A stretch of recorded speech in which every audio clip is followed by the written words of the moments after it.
So it looks like it is 6:01. What do you think, Don? Should we get started? I think so. I think that's a great idea. Okay. All right. Hi, everyone. My name is Dawn Griswold, and I serve as the chair for the Mount Abraham Unified School District Board. Thanks you all so much for taking time out of your busy schedules to join us tonight to hear some important information that we have to share with you. Before we get started, I'd like to introduce a few people that you'll hear from tonight. The first person I'd like to introduce is Sue McCormick. And Sue is a professional facilitator who's been working with the school board for over the past 2 years, helping us to make sure we are engaging our community and getting your input into some big decisions that we're facing. Tonight you'll also hear from Krista Siringo. Krista is a school board member representing Bristol, and she's the chair of the Community Engagement Committee.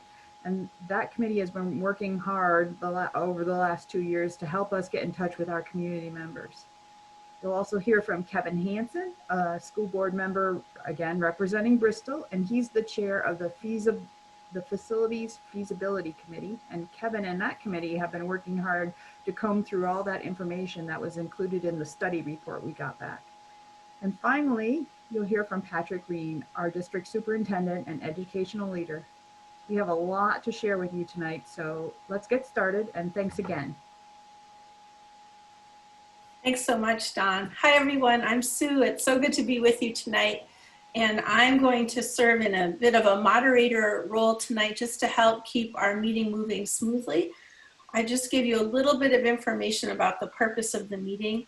You're going to hear from Krista and Kevin. They're going to share some information about some of the challenges the district is facing and some of what they're learning and how they're approaching the work to make some big decisions, as Don said.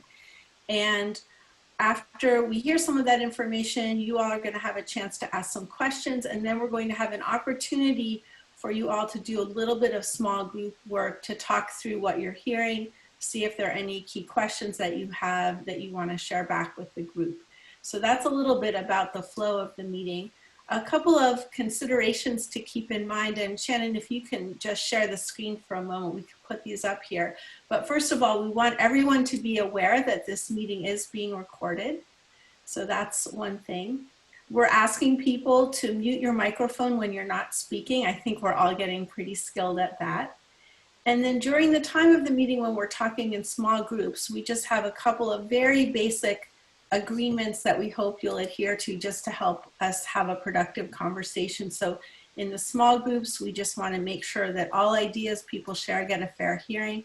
We want to make sure that every person gets a chance to speak. There are a lot of people on the call tonight. We want to make sure that in addition to listening and taking in a lot of information, you have a chance to reflect on it. And then if you do hear some personal stories in those small group conversations, we want you to consider those as confidential unless you have explicit permission to share them. Again, the purpose of those agreements is to help you all feel like you can have a very frank conversation about these issues. So with that, what I'd like to do is start, and Shannon, you can stop sharing the screen now if you'd like. Sue, we have a clarifying question. Sure. If people have clarifying questions during the presentation, will they have the opportunity to ask? Yes, before we do any small group conversation and after you hear some information, as a full group, we're going to do some question and answer. So you'll have time to ask questions and hear answers as a full group before we go into the small groups. We did want to get a sense of who's in the room tonight. We have way too many people here to go through introductions. So I'm going to ask Shannon, who's graciously helping us with some of the technology, to put up a couple of polls. And we want to get a sense of your connection with the school district and also what town you're from. So if you can take a moment to answer this poll, we can quickly get a sense of who's with us tonight.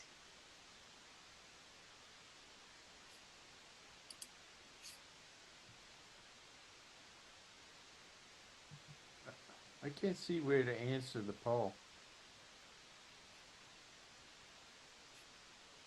Are other people able to see the poll? If you're on a laptop, if you clicked on the bottom of your screen, there's a little button that says polling. And if you click on that, hopefully the poll will pop up. Let us know if that works.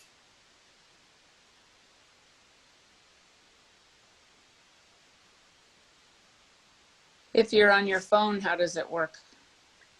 If you're on your phone, those buttons are in a different place depending on what kind of phone you have. Sometimes they're on the left side, so you may have to kind of swipe around a little bit to see if you can find them.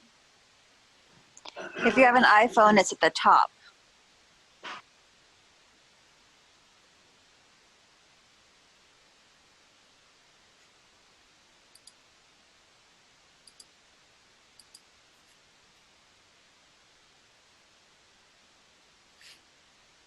And Shannon, when you feel like we've got most people responding, I know that you have to click end poll before it will allow you to share it with everyone.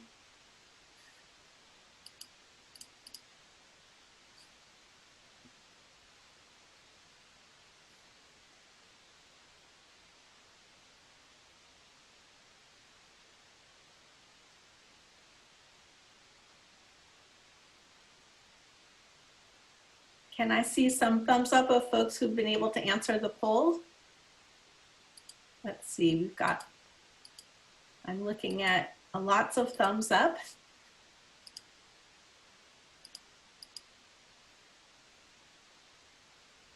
Great. So Shannon, I think that we should be able to show that. And before we do that, Allison, I see that you have your hand raised. Did you have a question?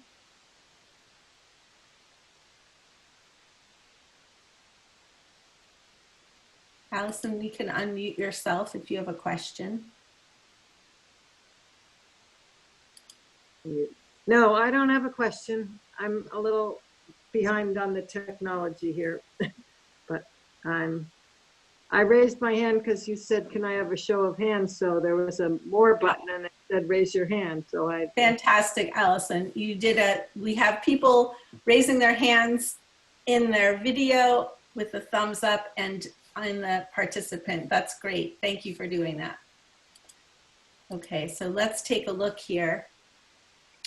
So I'm seeing the results. Are you seeing any, Sue? yes. So Okay. we're looking at the results. So we have a really nice representation of people here tonight. All the towns are represented, which is great.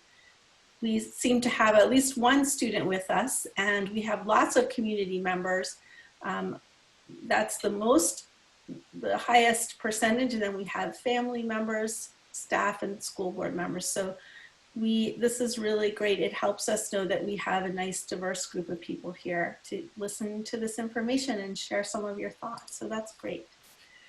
So with that, I'm going to turn it over to Patrick, and we thought that we would begin by just hearing a little bit of an update about how things are going. We are in an unprecedented time, and we think it would be helpful for the community to just get a sense of how the schools are doing and how your students are doing. So Patrick, I'll turn it over to you. Sure, thank you. So I would say things are going as well as we can expect, given these unprecedented times, as you said, Sue. Just for context, our elementary schools are currently back 5 days per week. We do have an early release day every Wednesday. There is also an option for virtual elementary school for students whose families aren't ready for the children to be back in school physically. And the enrollment at last check in that virtual elementary school was at 32. In grades 7 through 12, they are still in the hybrid model. So students are at school 2 days a week and they're remote 3 days a week. So for teachers, that means they're physically at work instructing in person Monday, Tuesday, and Thursday and Friday. We do also have an option for fully remote students at the secondary level, and there are currently 63 students electing that fully remote option in grades 7-12. I'd say the elementary return to fully in-person is going really well. People are adjusting to the new normal and, in school, in the classrooms, wearing masks and keeping distance is becoming really the new normal. I even have heard a couple of principals say how when kids are at recess and they're outside and physically distanced and can have their mask off, they forget their mask is on, which I think is a piece of evidence that it's becoming more familiar and comfortable for kids to be wearing a mask.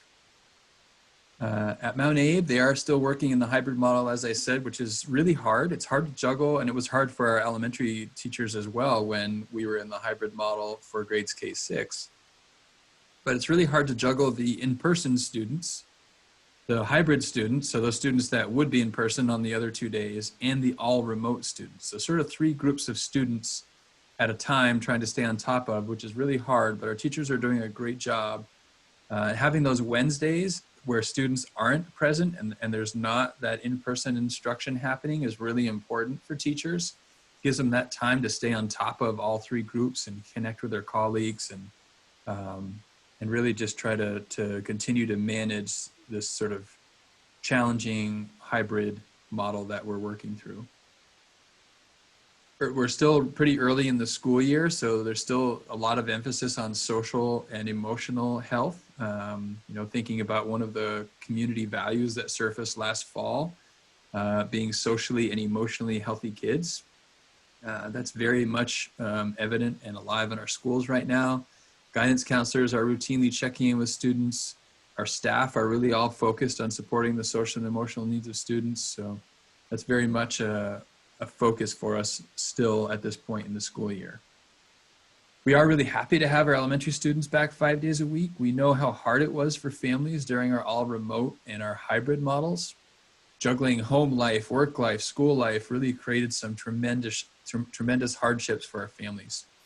And having the elementary kids back 5 days a week is critical in helping to ensure equity for our students, which is also a community value.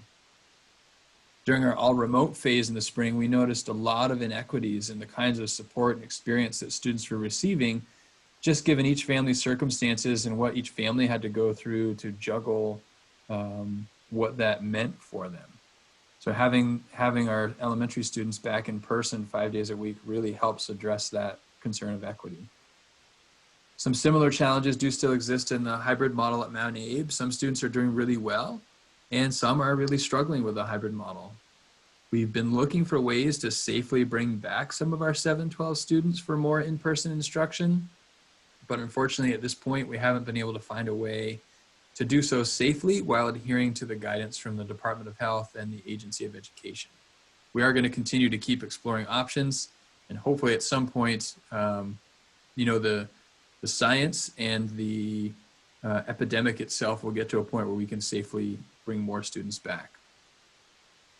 We are really keenly aware that there is risk to bringing students back for more in-person instruction, but we also are really keenly aware that there's risk to not bringing students back for more in-person instruction. And we've been working really hard to navigate those risks and make decisions that are in the best interest of our students as we try to do so. And that work of navigating these risks and weighing the pros and cons and trying to strike that balance as this pandemic unfolds over the next several months is something that's going to certainly continue. And again, we'll continue to make those decisions, weighing all those factors, keeping what's in the best interest of students and families in mind.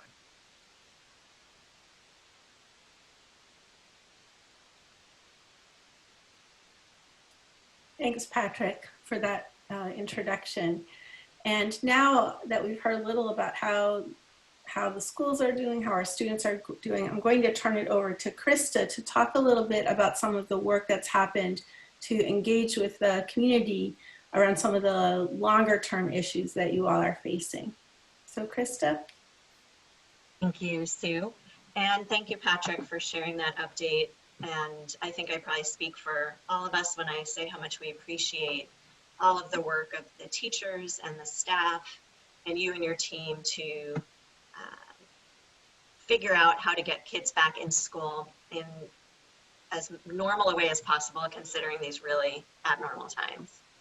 So while all that work has been happening, the work of the school board around thinking about the longer term planning that needs to happen has continued. And we wanted to take a little bit of time to update everyone on where that planning is and give you a sense of how things are moving forward. And our goal really is thinking about how to build a sustainable school system for our future. So 5, 10 years and beyond. So Shannon, if you could go to the timeline slide, great. So this timeline is something that the school board has been working from, and the Community Engagement Committee, which is focused on engaging our community around these conversations about this long-term planning. So the work really began in earnest last fall, and I imagine some or many of you participated in the conversations that we had in all 5 of our towns, as well as with our staff members and with students. And in those conversations, we shared with folks some of the dilemmas we were facing around our facilities that need maintenance, and particularly Mount Abe is probably the one that needed the most attention, and trying to figure out how to plan for that maintenance. And then also recognizing the trends around declining enrollment, which has a direct impact on our revenue, and the increased costs that we are grappling with, particularly around health insurance, but all of our fixed costs have been going up. So we wanted to let folks know last fall about all of those kind of converging factors and get input into both what people really value about their community schools, what we all believe we want kids to know and learn by the time they graduate from Mount Abe, and what out of all these conversations we would identify as our core educational values. And Patrick mentioned one of those earlier around social and emotional learning. And there are 7 or 8 values that were pretty consistent across our community in these conversations. And they have been really a key part of our planning and conversations as a board in terms of how to think about the future and keeping those values in the forefront of our minds. So we had all those conversations and did all of that work. And then actually, Shannon, if you could go back, great. And we, in the winter, we came up with some scenarios that we thought we might want to look more closely at. We also formed a facilities feasibility study committee, which Kevin's going to talk a little bit more about later.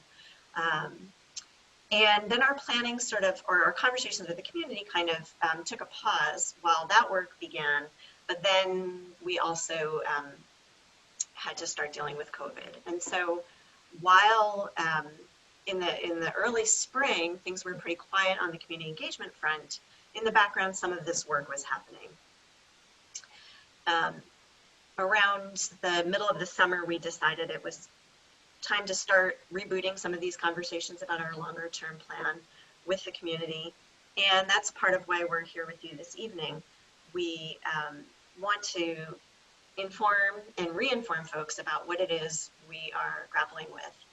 So for some folks, you might be already pretty keenly aware of this and participated in those conversations. There are lots of other people in our community for which this is new information. And at the same time, at the board level, we are looking at developing our budget for next year and the impacts that budget has on future years.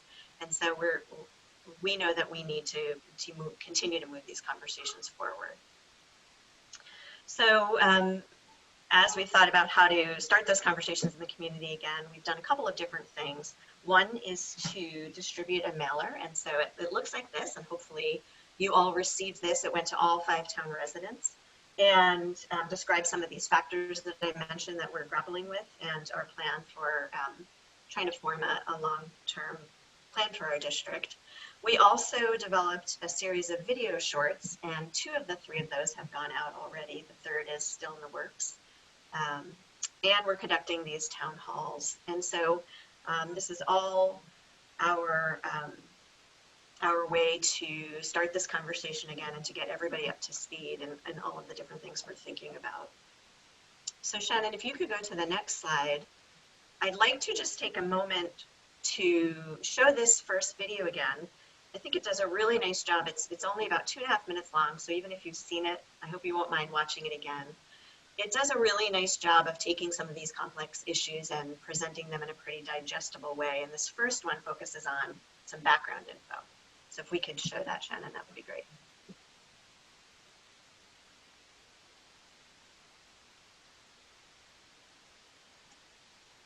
Shannon, if you could unmute yourself, that would be awesome. Then we'll be able to hear.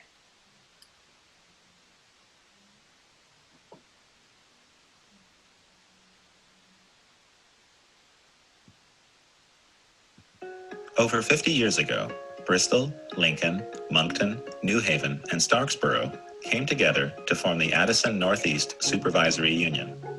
A group of ANESU administrators, community, and board members had Mount Abraham Union Middle and High School built in 1969 to meet five-town students' educational needs. Fast forward to 2016. All five towns vote to consolidate, and the Mount Abraham Unified School District is created.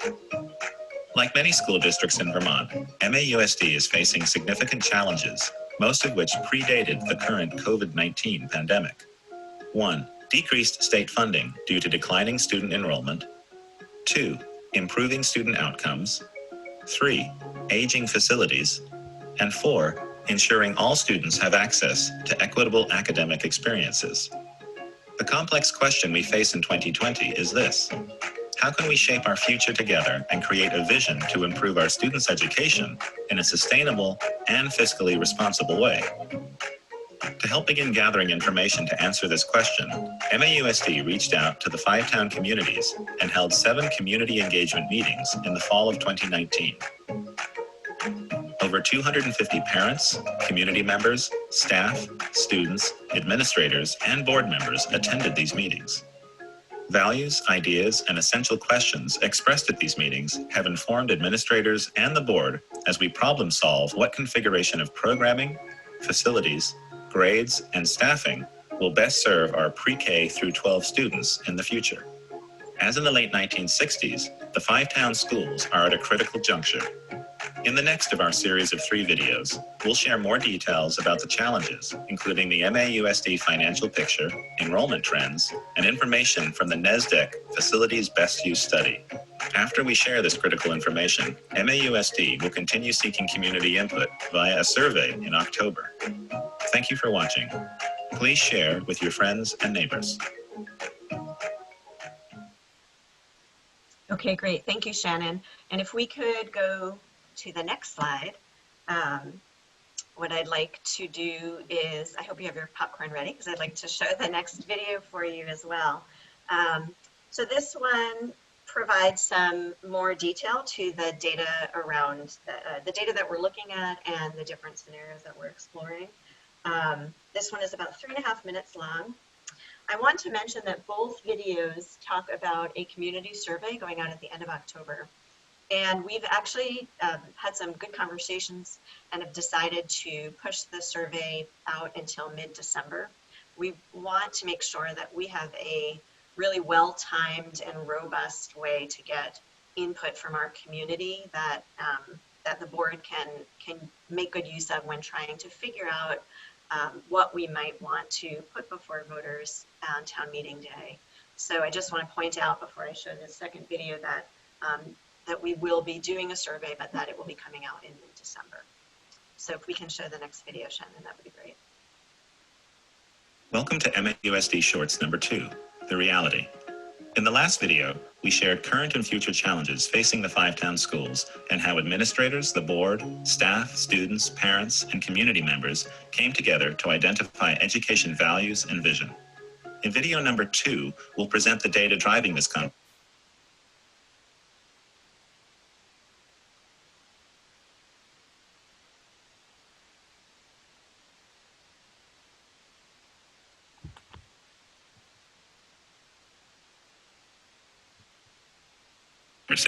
and details about how we'll continue to seek community input.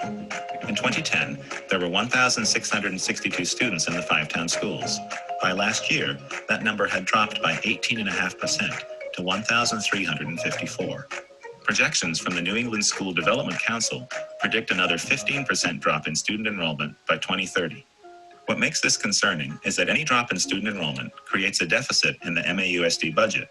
We are only allowed to spend up to the state per pupil spending threshold before paying a tax penalty. The state created this mechanism to control the cost of education. For each dollar spent above a given year's spending threshold, communities must send an extra dollar to the state. The MAUSD board has chosen to stay below that threshold to avoid paying this penalty. Because of fixed costs, such as salaries, health insurance, and building costs, we have to make up deficits with reductions to staff and/or programming, deferring building maintenance or upgrades, or by raising taxes. Looking 5 years out, if we keep the same programming, staffing levels, and facilities we have today, projections indicate we would exceed that state spending threshold by as much as $6.5 million. What would that mean for our school tax rates? Using current assumptions and projections, if we make no changes, school tax rates for a home valued at $200,000 are projected to increase $1,598 by 2026. Due to projected enrollment declines, taxes become unsustainable even before 2026. A side note, the long-term fiscal projections presented in this video will not be affected by legislature's short-term relief actions due to COVID-19 for the 2022 budget. While schools will need less staff due to declining enrollment, if we are to cut the budget through personnel cuts alone, it would also cause a significant reduction in programming as well. This goes against our community's education values, which prioritize improved educational outcomes and options for students. In the NESDEC Best Use study of the 6 MAUSD schools, you can see each has space, none are at capacity, and some can take in many more students than they currently have. The Facilities Feasibility Planning Committee has been working with the NESDEC study and input from the community engagement meetings to begin creating a menu of possible options. They are considering academic programming, operating, maintenance and renovation costs of each building, and looking at the advantages of keeping town schools open as they consider the most viable options for moving forward. MAUSD has shared this information to help the five-town community understand that together, we need to make some significant decisions to help keep our school districts affordable, sustainable, and take care of students' academic needs into the future. Video number 3 will focus on future possibilities. We will be giving community members a chance to ask questions about this information and provide input through a virtual town hall on October 14th and 20th, and a survey at the end of October. You can find more in-depth data and information, including the NESDEC study, and how to sign up for one of our October town halls on our website, www.mausd.org/CEC. Thank you for watching. Please share this video with other five-town friends. Okay, thank you, Shannon. So this is a lot of talking at, oops. The reality. So we're doing a lot of talking at you, and I promise that you will have a chance to ask questions and talk with us about some of this information.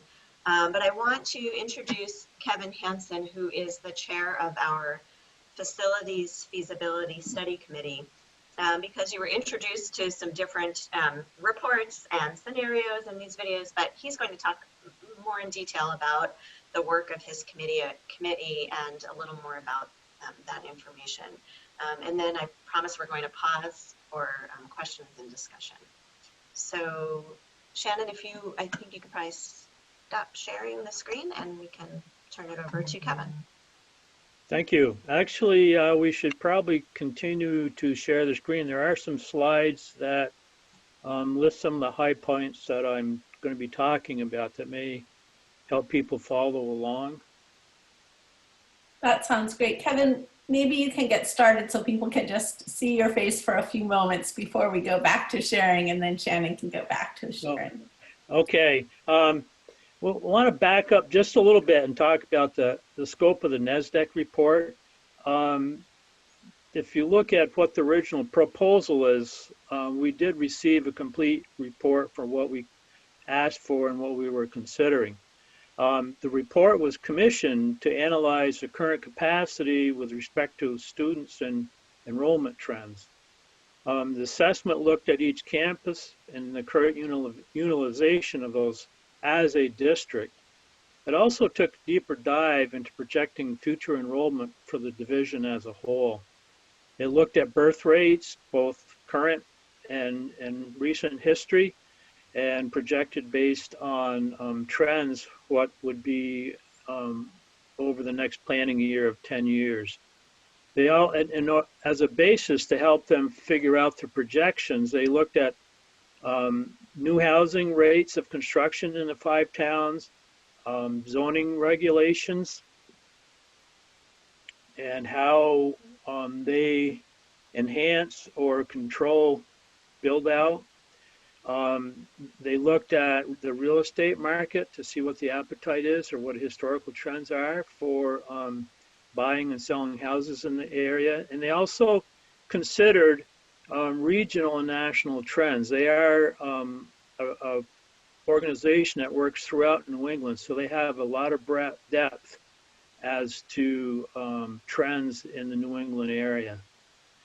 The report addressed the possible reutilization options based on the enrollment projections that they developed. The report also took a look at possibility of options to partner with Addison Northwest School District, which we also know as Virgins. The report, and this is one of the things that seems to be a gap in understanding quite often, but the report does acknowledge the operation of 6 schools, but it doesn't specifically create an option to operate 6 schools. Mostly because that information is known information within the administration, Patrick's team, and NESDEC couldn't offer any additional information other than what we already know internally through our team. So we didn't specifically keep that as an option through report, although it was assumed to be an option. Shannon, if you could go to the next slide. Thank you. So the board has come to understand a few things about the changes, and we might have to make for our current situation, which is 1 to 3 years. So any big decisions that are made will not happen instantaneously. And also for the planning period over the next 3 to 10 years. The NESDEC report provided us with a little bit of a deeper dive into demographics and enrollment and facilities capacity so that we could be assured that we're planning from the right aspects. If you want to go to the next slide. So the board has come to understand some things of what the board has within the realm of decision making, and also what the towns have is within the realms of their decision making. The board obviously is looking for a quality educational experience for students to have. Those are based on the policy called the ENDS policy, which really talks about the expectations for students. And it closely aligns with a lot of the values, if not all of them, that came up through the community engagement process last fall. The board has also agreed that we want to contain costs and provide an education at a reasonable cost, so we have avoided going over the per pupil spending threshold. And also, the board needs to think about how to use school buildings effectively. As they are today, or if there's some other configuration, or if there's a reconfiguration of grades, for instance. Those are sort of the things that the board is grappling with. Next slide, please. So the towns ultimately have to decide what the funding is for the school system to operate. For local aspects, and obviously there's state and federal funding that's involved as well. So every year the budget is approved, or not approved, but it's presented by the board to the towns to ultimately vote for approval of funding for the school system. The other thing that towns need to decide is if and as the board may recommend or consider reducing campuses, each town as it stands today has to vote to close the elementary school in that town by that town. So it's a very important decision-making process to enact a district-wide necessity, if you will, or need. Next slide, please.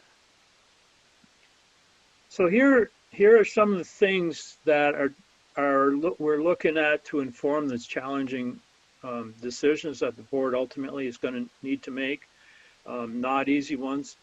The committee, the board charged a committee of townspeople, board people, plus some of Patrick's administration to provide a perspective to Patrick so that he can see different points of view, if you will, through the eyes of a few different people as he walks down this path to understand what needs to be done to keep the schools viable from a quality of education point of view. The board, like I said, is made up of a group of community as well as board and team administration people. The charge was developed by the board, the full board, and it contained 18 essential questions, I guess you could, what they were termed. And those questions were collected at the end of the last final community engagement work session last fall, as administrators, board, and some community members were grappling with what the different scenarios might be and the viability of each one of them. And these were kind of like loose end questions that individuals had concerns about. Of that group of questions, 13 of them, we could call them hard questions or questions that need data to back them up, if you will. And that expertise to answer those questions clearly lies within the superintendent's realm and his team. There were 2 other questions on that list that really folded in within the work of the Community Engagement Committee. Not that they signed up to answer these 2 questions, but those 2 questions had to do with understanding the town's inputs and also to pulse people on any sort of a consolidation or proposal that might be developed. So those walk hand in hand with the work that the Community Engagement Committee is doing. So we'll know those answers as they develop their work. And then there was 3 soft questions, if you will, remaining that the Facilities Committee has been discussing. They have to do with impacts to changing campuses, closing campuses, if you will, at the elementary level, and then also one question dealt with at the high school level. The Facilities Committee is working on inputs to these 3 questions as homework. We had our meeting in October and started a discussion, and there were a lot of points and inputs and stuff. So we agreed to take them as homework, if you will, and then consolidate them for a discussion of all ideas on paper at our November meeting. And we're looking at, both positive and trying to delineate both the positive aspects and the negative aspects of each question, as well as any sort of general comment that will be melded together. Next slide, please. Ooh, no, that's not, I'm sorry, back, there we go. So we also started looking at the complexity of the issue and decided to put together a matrix, if you will, that would list out the options. There's options that were part of the chart, and then there's options that were delineated in the NASDAQ report. Some of them dovetail together and are essentially the same option. Other ones have some subtle difference, and some of them are radically different that NASDAQ provided us with. But we took those options, there's 11 in all, and laid them out across the different aspects and values that we've been struggling with. And they pretty much end up in 3 different buckets: programming or educational values, dollars, cost, and brick and mortar, which would be operation of campuses or a variety of campuses. And you can see those on this chart. Generally, you can't read them probably, but you can see them generally across the top. And if you can see the colors, the blue ones are all listed from the community values developed last fall.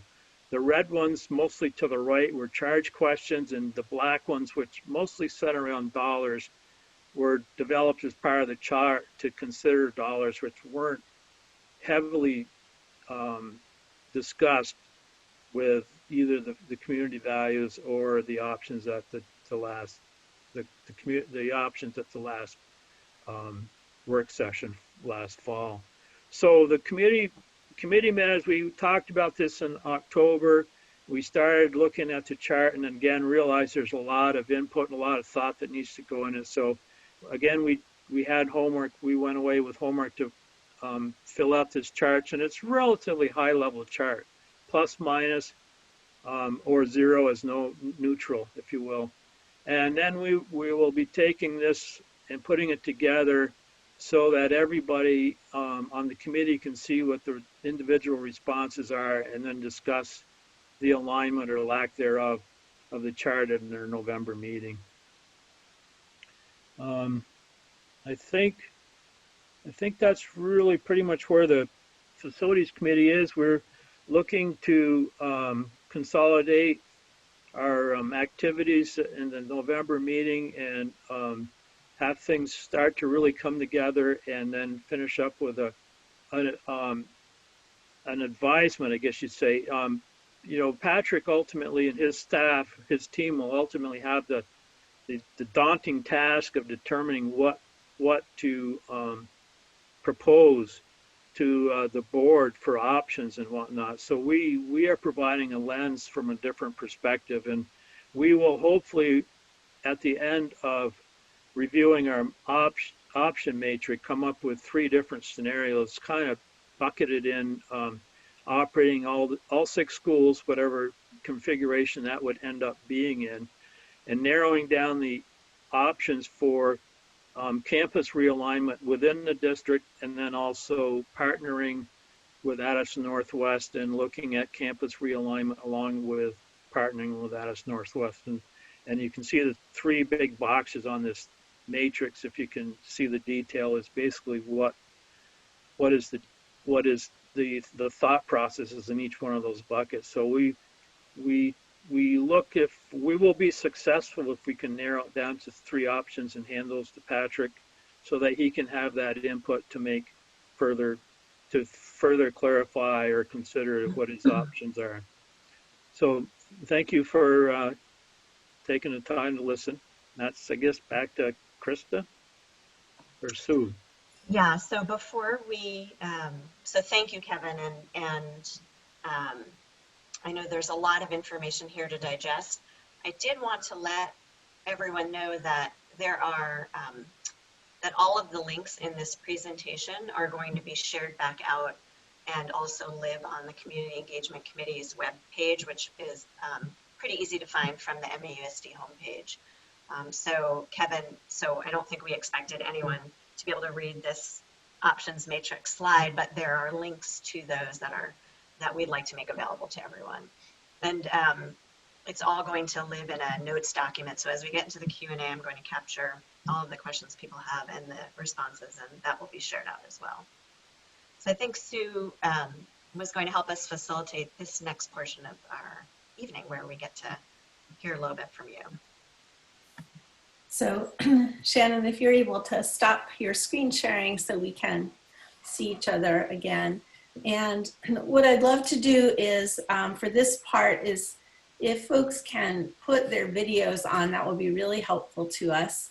And we will invite you to raise your hand virtually, which you can do if you click on the participant button. There's a list at the bottom right of that window that says raise hand. So if you'd like to use that feature to raise your hand, that's great. Also, we'll be scanning, and if you just want to physically raise your hand, if your video is on, we can also see you that way. So Shannon, is my understanding that you've been collecting a few questions as Kevin was talking?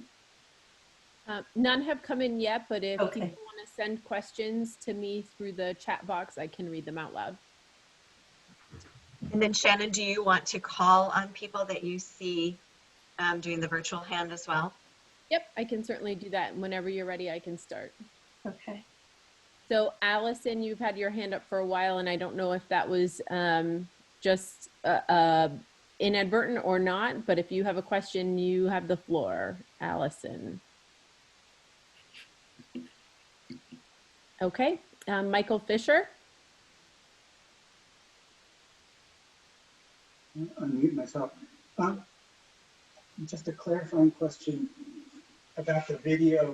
Is the $200,000 example of projected increases accurate for both the 2/3 of the population that pay based on income and the 1/3 of the population that pay based on property value? So Patrick, would you like to take that one? Sure, that information is more pertinent to the 1/3 that would pay based on the home value. There'd be a different, the reality is there's a more complicated formula that would produce the tax impact based on the on a family's income. And we'll be working, we have in the past created a sort of a tool that folks could enter their income and it would at least give a ballpark on what the tax impact would be. And we'll be working on a similar tool as this process moves forward as well. So I think I understand it's not accurate for 2/3 of the population. Correct. It's to help understand the 1/3 that pays based on property value. Thank you. And Cheryl? First, I wanted to say thank you. I came to the one last week, and it's wonderful to know that people are sort of giving us more opportunities to think and talk about this before the survey goes out. So I just want to say my appreciation that you've really heard people say, maybe there's some more options that we haven't uncovered yet, and let's look at them. And I guess one of my questions has been, have we, in looking at staffing patterns, I was struck when you said it was 50 years ago that we created this district. So our experience has changed a whole lot in 50 years. We have instructional options for us that we didn't have way back then. And I'm just wondering about, can we do multi-age classrooms? Have we looked at what might happen if we kept all of the elementary campuses open, but went to multi-age classrooms and then maybe brought some additional services into those buildings? We do have many multi-grade classrooms currently. Mm-hmm. So that wouldn't be a new option to necessarily bring in. So it wouldn't be new. I'm just wondering if we've looked at maybe increasing the number of those. Yeah, I think that's in an option that operates all 6 schools, so all 5 elementary schools with declining enrollment, I think that becomes a likely necessity. Currently, and for the most part, maybe for all 5 years that I've been here, the multi-grade classrooms have included 2 grades in them. For example, a 5-6 classroom or a 3-4 classroom. Depending on configuration, as population declines, if we continue to operate 5 elementary schools, we could see 3 grades in a classroom or possibly 4 grades in a classroom, depending on what the numbers were. For example, a 3, 4, 5, 6 classroom. Sort of slowly working back toward that sort of notion of a one-room schoolhouse with all grades in one classroom. Obviously not quite getting to that point, I don't think, at least not for a long time, but working in that direction in terms of the number of grades that might be combined. Okay. Thank you. And thanks again for giving us more time to be thinking and talking. All right, we have a number of questions. Just to clarify, each town votes on their town school. So New Haven votes as to whether Beaman would close and so on. Yes, that's accurate. Okay, next question. If one town votes to keep their school, but we as a district are over the per pupil spending, is the entire district penalized with a tax increase? Yeah, so as a consolidated district, we have a single tax rate, a single education tax rate. So our spending as a district is divided amongst the pupils that we have as a district, and that is what produces our tax rate. So yeah, whatever it is that causes our spending to be over the spending threshold impacts all 5 towns. Okay. I would like to know if there will be a discussion about financial impact and how combining schools and or districts will affect the tax impact and when we begin looking at these decisions. Absolutely. So that's obviously the reason we're not having these conversations, because we all think it will be great for our community to be doing this, right? This is driven by financial pressures that we're facing. So the financial information is critical, and it will have to be part of the conversation as more and more is understood. And that's part of the reason behind having a little bit more time, so that as we present more of the financials, there's additional time to digest that and other information ahead of the board needing to make a decision about what to bring before voters. Okay, and Sue, it says Sue and Eric on my screen has a question. Go ahead, Sue. And then we'll go to Deirdre and then back to my other list, which would be Herb. Thanks, Shannon. My name is Sue White. I live in Lincoln. I have 2 boys who have been through the system quite happily. And I just want to toss it out there, knowing that the healthcare piece of our budget continues to be a double-digit increase every year. And I feel like, where's the effort to pull that piece of the budget out and advocate for it on a bigger level, so that all of us can have access to the healthcare that we need, and that paying for the healthcare within the context of our school systems doesn't have to come out of programming and staffing for our children's education. And I'd be happy to be part of that effort, knowing that healthcare is something that we all need and is really, really important. Thanks.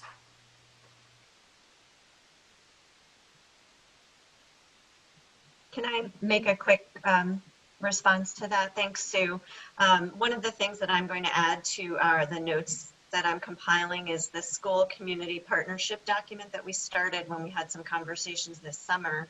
One of the things the Community Engagement Committee did was to try to bring people beyond just board members together around issues exactly like this one. Housing was another one, early childhood education was another one. Just recognizing the capacity of the board or administration to take on all of those issues on our own. We wanted to invite community members to be part of that effort together. And so, I think we had some good and early conversations. I think there was some movement around a couple topics, especially around broadband access, which is great. But there's definitely much more work that could be done, and that we would really greatly appreciate community activism around. And so that document I will share back out, and folks can sign up to connect with one another around these things. I would just also add that it is tricky from the board and administrator standpoint to make decisions based on the possibility of things changing at the legislative level, state level, or federal level, without those being known. And so we're in a hard position of trying to anticipate what healthcare might look like next year or several years from now, even when change may be possible. So, it is a dilemma, but we would welcome and encourage community activism, participation, advocacy in whatever way that it's available. And I'd like to add that, healthcare is being negotiated at the state level now in an effort to streamline that, and whether it's effective or not remains to be seen. But we are no longer negotiating healthcare costs at the district level. So in a sense, that has already been, the negotiation part has already been kicked up to the state level. All right, thank you. Herb Olson.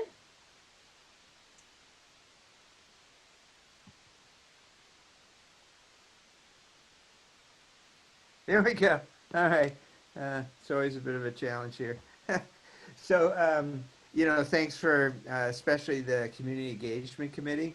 I think you have a great turnout tonight, and I think that's a function of the respect that you guys have in terms of trying to, get feedback from folks.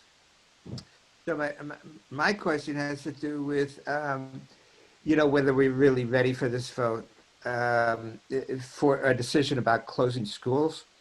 And it strikes me that, last January, I think the administration came to the board and said, really, we need to close some schools if we're going to avoid penalty thresholds or reduction in educational programs. And the board, I think, did the right thing. They set up a process, community engagement, and a financial feasibility facilities committee to get into the weeds. And to me, that means that the board was trying to fulfill their obligation about due diligence to make sure that, what an important decision like this was fully vetted.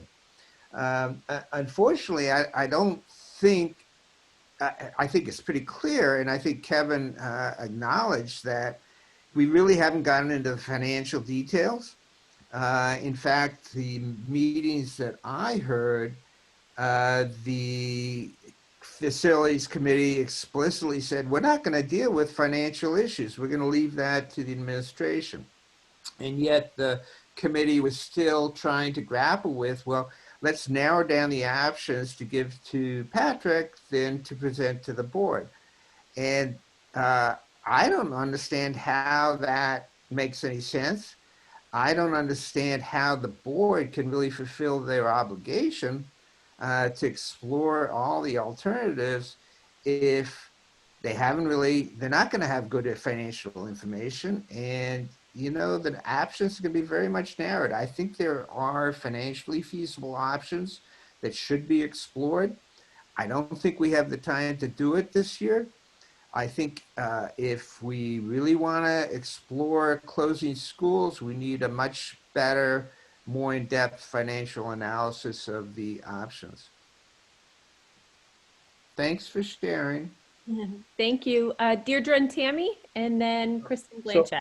Could I just interject a little bit? Yes. One thing and maybe Herb didn't mean it this way, but the facilities feasibility committee is not going to hand Patrick 3 options for him to consider to deal with. We are giving him a perspective on some options, and then he will take that information and, based on what he knows with his expertise as operating the district, develop some scenarios with that input, not from that input. And at that point, he will be providing detailed cost information as well. Yeah, I appreciate that, Kevin, and I understand that. I guess my main point is that I don't think you folks, Kevin, have really had the opportunity to explore the financial ramifications, both school closings and of alternatives. As you said yourself, money was really not heavily discussed in your committee. And that's a key element, I think, for the board to have, key information for the board to have before it makes the decision about school closings. Thank you. Thank you. Deirdre and Tammy, and then Kristen, we're coming to you. Great, thanks. I appreciate that there's almost 100 people on here, so I just want to pause and say yes, that's really good. That means people care, as we know, and that, again, the engagement committee did a good job, and we did a great job calling our neighbors. So I just want to recognize that, because there's so much to wail about these days, but that's a good thing, so thank you. I wanted to make a comment and then offer a question, and the comment is to echo what a few people had said, which is, I think this is a really important moment to pause. I'm not saying stop in community engagement. I'm not, I want us to keep being creative, but we are in the middle of a world pandemic, as we know, and it's a really hard time to make decisions that will drastically change our community forever. And so I want to advocate for that. I know some other people said that, and I can say that, you can explain that a little more another time. My question is really about this idea of my concern is that history has shown us that at times when we're making decisions about consolidation, that we thought we were going to save money and we never did. That was the fact with Act 46. I still haven't seen this idea of where we save the money. And so my question to the board, I would say, not Patrick, but of course, Patrick, please jump in. Where is the information that says if and how when we close a few of the smaller schools, how will we actually save money and solve the problem that we're trying to address?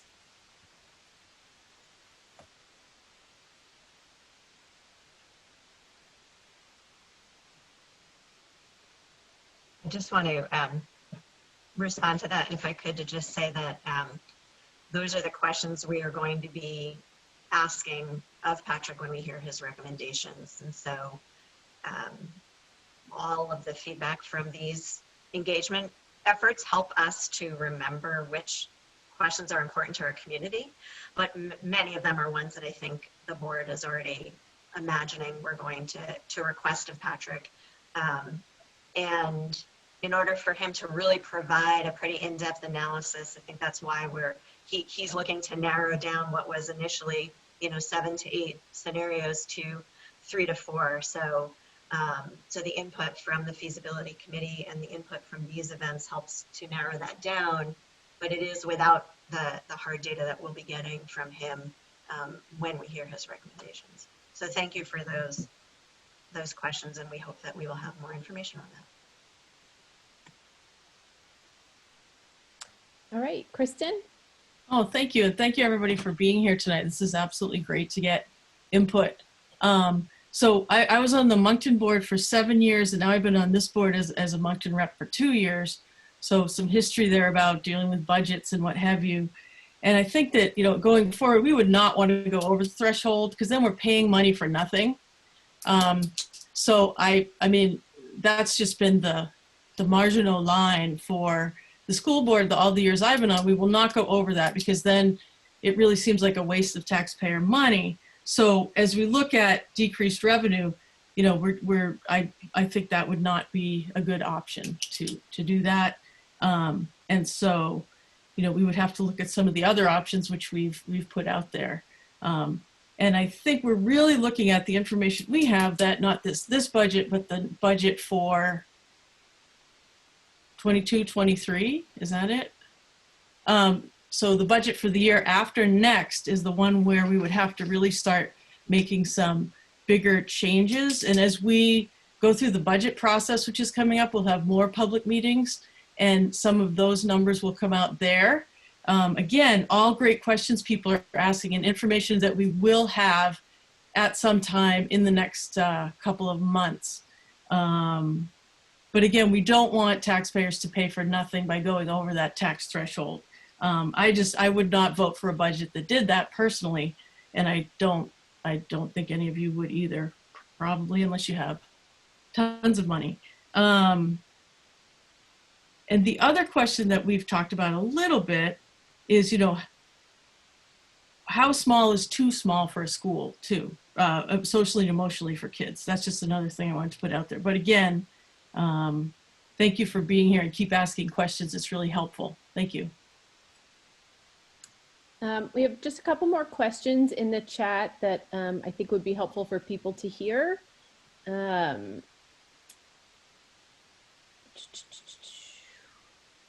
Has it been clarified that closing a school will save money? For instance, if we reduce staff within the existing structure, is that less fiscally sound than doing that with less buildings?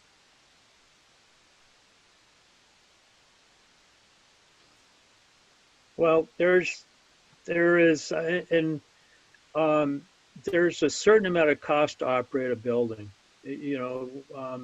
The school district fortunately doesn't have to pay property tax on it, but they're still paying electricity and fuel to heat that building, plus the upkeep of that building. So to some degree, how dramatic it is in the scheme of what we need to consider, there is inherent cost savings.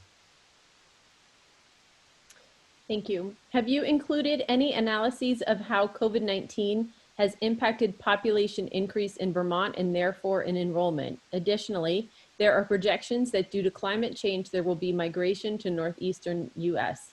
Does it make sense to make drastic decisions now when enrollment may change direction in the near future? We had a little bit of a conversation with NASDAQ when they presented to the facilities committee about COVID, not so much about global warming. And they have not seen, they're cognizant of it, and it's a little bit too early to say. They've done a lot of work in the Berkshires in Massachusetts about the same time that they developed our report, with the same concerns and the same looks and that sort of thing. But they haven't seen anything that was shaking their positions, if you will, at the point that they developed the report. Patrick, did you want to offer something as well about that? Sure, just sort of a mathematical exercise. When you look at that figure that was in the video of about $6.5 million over the next 5 years, and you divide that on the cost per pupil, that equates to a little over 300 students we would need to move in to fully address the financial concern that we see. And so that would require not losing the 100+ students NASDAQ projects we'd lose over the next 5 years, and instead gain by over 300. So that swing of about 450 students in the next 5 years, even with climate migration or COVID migration, I think falls short of being the solution to our financial challenge, even if we do have a bit of migration happening. Christy, I think we answered, Christy Sumner, the second part of your question, but I'll ask the first. Besides the short-term relief during the pandemic and understanding that this is hopefully not with us long-term, has this committee and administration and staff used this window into possibilities of planning outside of the box / building, a lot of creative use of space in outdoor classrooms, for instance?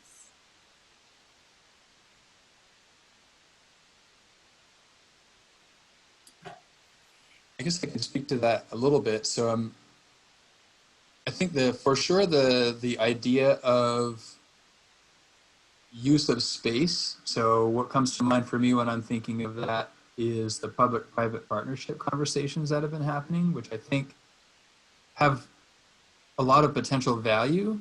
Unfortunately, the dollar value associated with sort of renting space or leasing space falls again far short of addressing the financial concerns.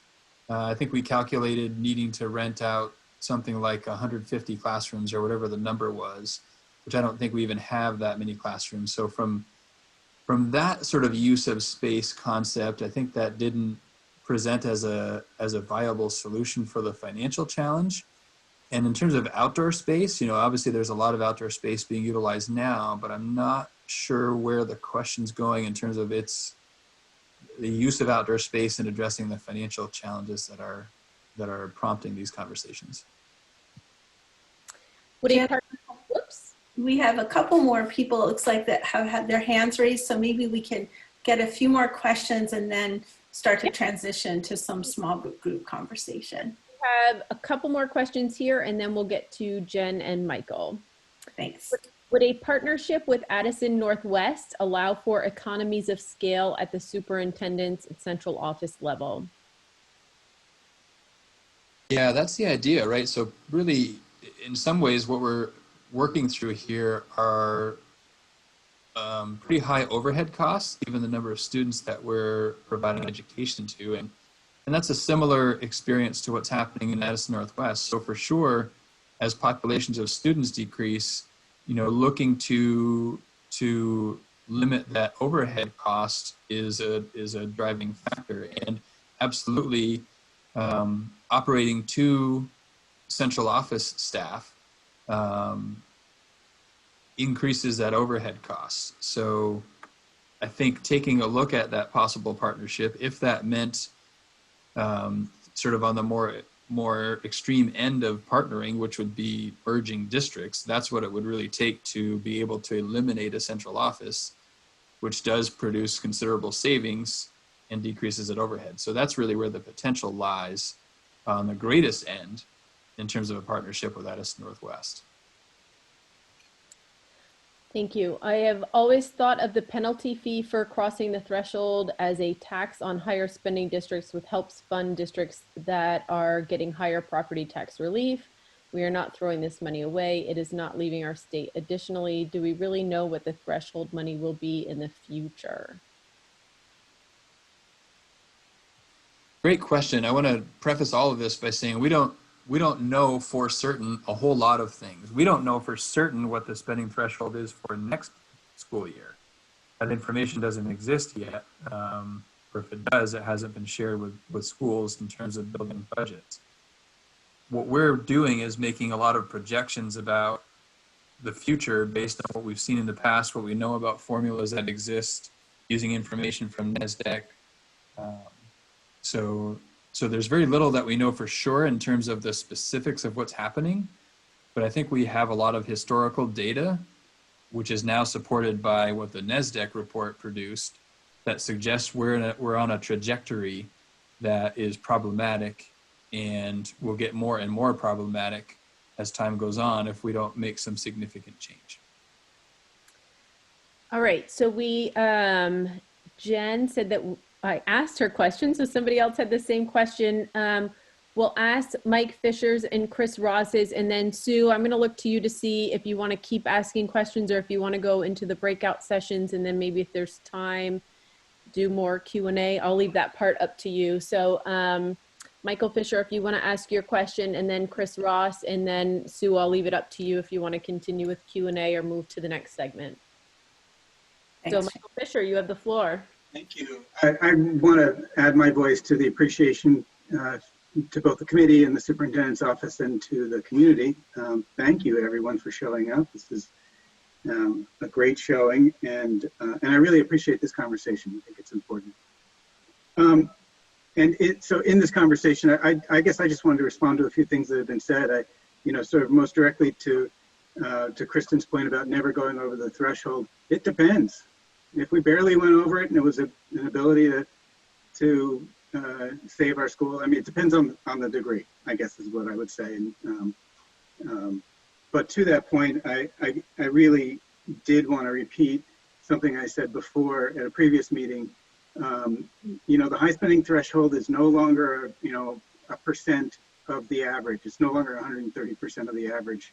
It's now fixed at a certain point in time, and Dave Sharp and Caleb Elder know this way better than I do, but there's a lot of districts that are bumping into the high spending threshold. We'll have a lot of company of people, of towns who are struggling with this same problem. Since the last time I spoke to this, I did have an opportunity to speak with the speaker and raise the issue, and she did recognize that there will be a lot of pressure on them to deal with this. Now, you can't take that to the bank. I appreciate the board saying you can't predict legislation, but I did want to say that out loud. And then the other point I wanted to make was I hope when there are proposals to evaluate closing schools that they will come with an evaluation of the number of staff reductions associated with those closures. This goes a little bit to the point of how much do you save. I can't remember the number.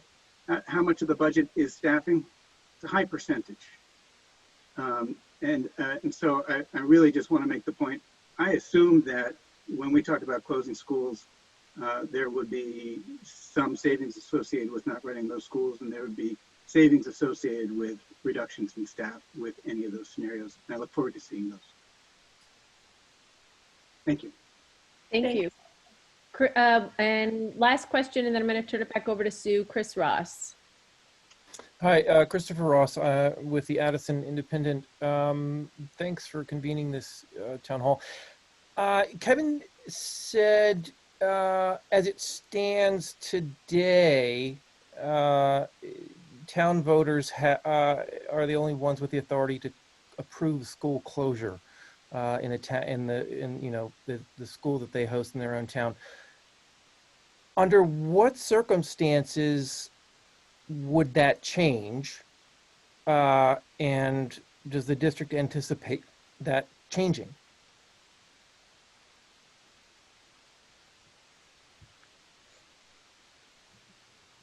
That would require a change in articles of agreement or articles of agreement, which would have to be voted on by the entire district. And, you know, that issue is not unknown, but it's not seriously being pursued at this point. I think I can, that's safe to say. Thanks. So thanks everybody for all of these great questions that, as a reminder, Krista has been capturing. And Herb, I know you've raised your hand, but I think we'll give some other folks a chance to talk, and then if we have time after, we'll come back around to you. There are a lot of people on this video call, and you've just taken in a lot of information. You've heard a lot of thoughtful questions. We really want to give every single person in this call a chance to speak and share their opinion. So we're going to take about 15 minutes and we're going to break into small groups thanks to Shannon's wizardry. Shannon, I think if we set up about 15 groups, we'll have about 5 or 6 people in each group. And Shannon's going to put these questions in the chat, but I'll just share them with you. So we just want to give you a chance, keeping in mind everything you've heard, some of the information you've heard, some of the questions, the circumstances that your community finds itself in. Just, we invite you to go around in your small group and just share with each other a word or two that captures how you feel right now about what your community is facing. We are interested in hearing some of your hopes for how your district moves forward. And then as a group, we invite you to talk about a key question that you have and that you would like to have answered. Those are the 3 questions that we're asking you to consider. So Shannon, I'm going to ask you to divide people up into these rooms, and we'll let you know when there's a couple of minutes left before you're going to be brought back in to the full room. It can be a little abrupt. And then we'll hear from some of the groups, and we'll invite you to, if your group has a question, to share it in the chat to Shannon, and we're going to collect all of that, and we'll continue with a few more questions and answers. Okay, Shannon, I think we're ready. Welcome back, everybody. We should all be back together shortly.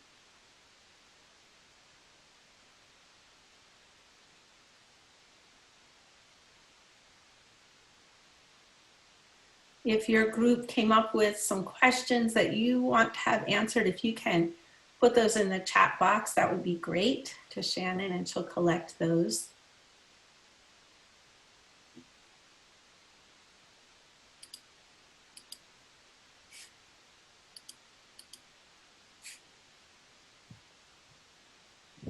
Welcome back, everybody.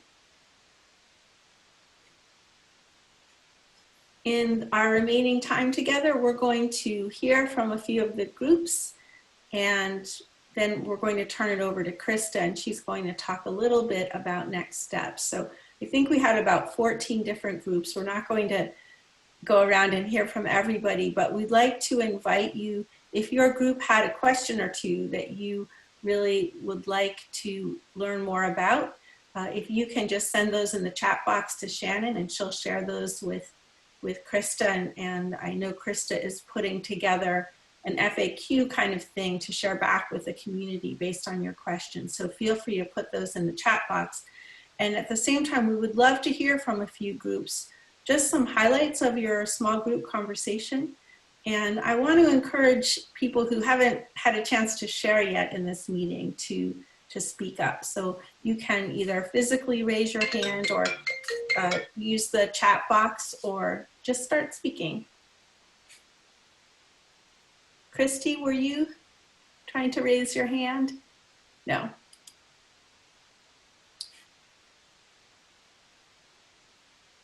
Pamela, would you like to share? Sure.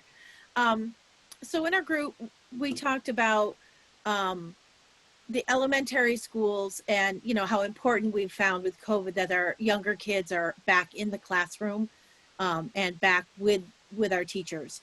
and the thoughts that if enrollment is going down in the district, because we believe one of the options on the table was possibly school choice for the high school students, that have we considered utilizing our space for our 7th and 8th graders back in the elementary schools, since we have some room in those school buildings, if we decide to, pursue more of a school choice or some sort of a connection with another high school specifically. So we were talking about, how we see other school districts like Heinsberg does that same type of situation where they keep their, 8th graders right through 8th graders so that they don't have a separate building or need for that. Great. So Thanks. that's one of the things we talked about. Great. Thanks, Pamela. How about another group?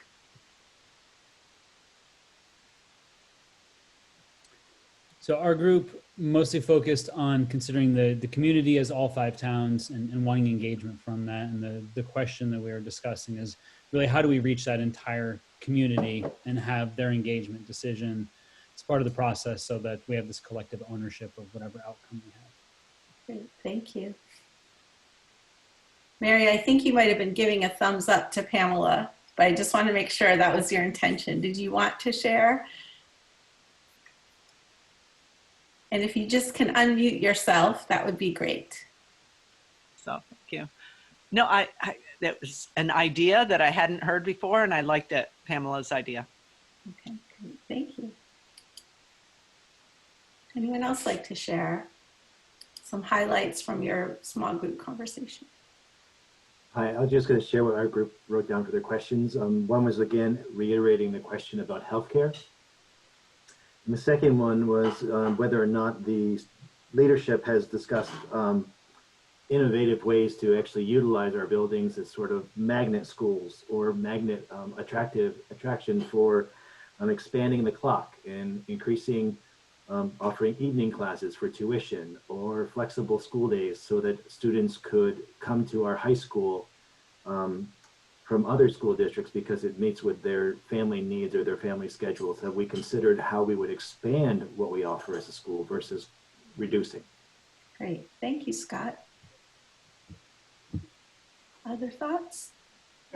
I'll just say, correct me if I'm wrong, Group 8, I think we came from very different perspectives and was impressed with the general agreement of maybe all of or many of the members of the group.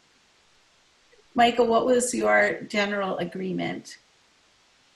Just, fear, concern, value of the school to the community.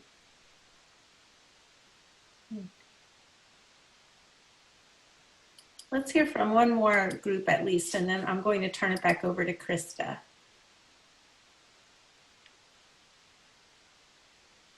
I know that our group talked about what can we build instead of what can we lose, and can we be really future oriented. And then one person said their word was daunting, and I think that the task is daunting, and I think that's pretty much what everybody is saying tonight. Great, thanks, Kristen. Does anybody else want to share before we turn it over to Krista?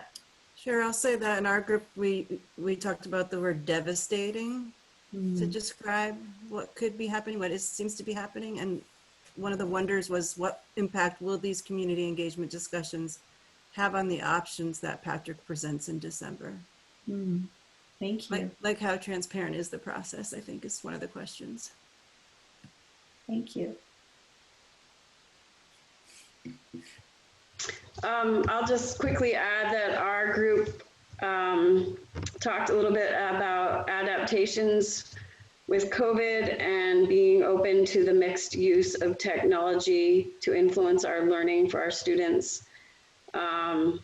We talked about concerns in terms of equity. The technology has definitely brought forth inequity in our district. And then one of the things that we were just very, very concerned about was how integral our schools are in shaping our communities and shaping pretty much our entire lives, I would say, from how we form friendships with each other and how we form connections with our broader community, and how our children grow to be community members. And our schools are the foundation for all of that. So if you take one away, we're just very fearful of what that looks like. And also just what the demographics of our communities, how that would change if you took a school away from any one of our communities. Thank you, Sally. Yes, Elizabeth, I think. Our group asked lots of good questions. One, I think, is to make sure that we ask who would be willing to pay more, and how do we maintain equity for all students? What costs will be for towns if new construction is needed in order to consolidate, and what the cost for the town would be if they got their school back. And also, how will we be transparent about this and make sure that the community, that we are hearing voices from everyone in our community. Thank you.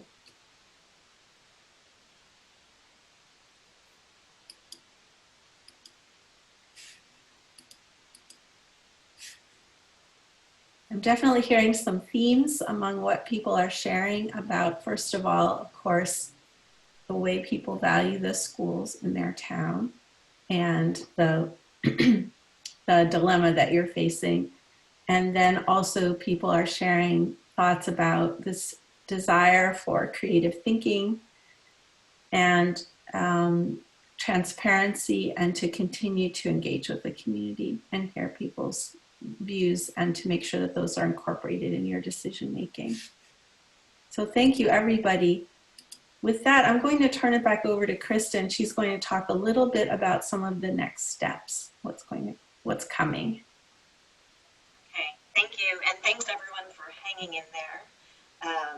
Before I talk about next steps, I guess I have the last word on group reporting in. I'll just share a quote from our group, which was, "Don't let the perfect be the enemy of the good." So that was something I wanted to share. So Shannon, if you could go to sharing the slide deck again, and it's number 26, which is our planning timeline. Oops. Okay, so I just wanted to look at this again as we think about next steps and to kind of remind everybody about where we are in this process. So as Kevin mentioned, his committee is going to be summarizing their work coming up in the next couple of weeks. And that work plus the engagement with the community and the data that Patrick and his team have is going to help inform his recommendation that he's going to bring to the board. And I think, Patrick, correct me if I'm wrong, but that's going to really be several different options that we can consider bringing before the voters. So it isn't going to be just one option to explore. So that will be probably a special board meeting, and it's going to most likely take place that first week or so in December. And we're still working out our schedule, but we'll publicize that date when it happens. So Patrick's going to share his thinking and the data that informs these recommendations. And then the board is going to go back out to the community to get feedback on those recommendations. And so there'll be additional community engagement, something probably like this or something similar. And then we're going to put out a survey, and that's going to be a way for us to gauge people's interest in exploring any one of the different recommendations that Patrick makes, as well as getting a sense from folks on questions around tax increases. And I think that was something that was mentioned tonight. So not just yes or no, do you want your taxes to go up, but rather by how much would you consider in order to keep this scenario or that scenario. So we're working hard to make that a really robust survey that can come back to the board, and we will look at all of that information and decide in our January board meeting what we might want to put on the ballot for town meeting. And so there's a time period by which we have to warn the vote at town meeting, and that is, I think our deadline is January 30th.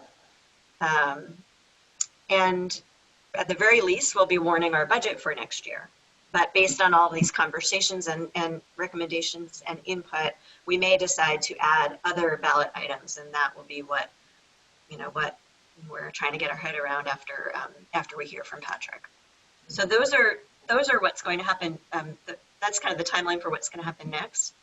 After this meeting, the notes from this and the October 14th virtual hall will all be posted to the Community Engagement Committee webpage.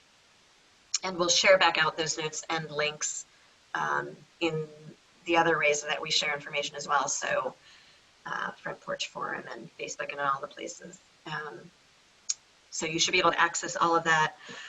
We invite and encourage people to attend any one of these upcoming meetings.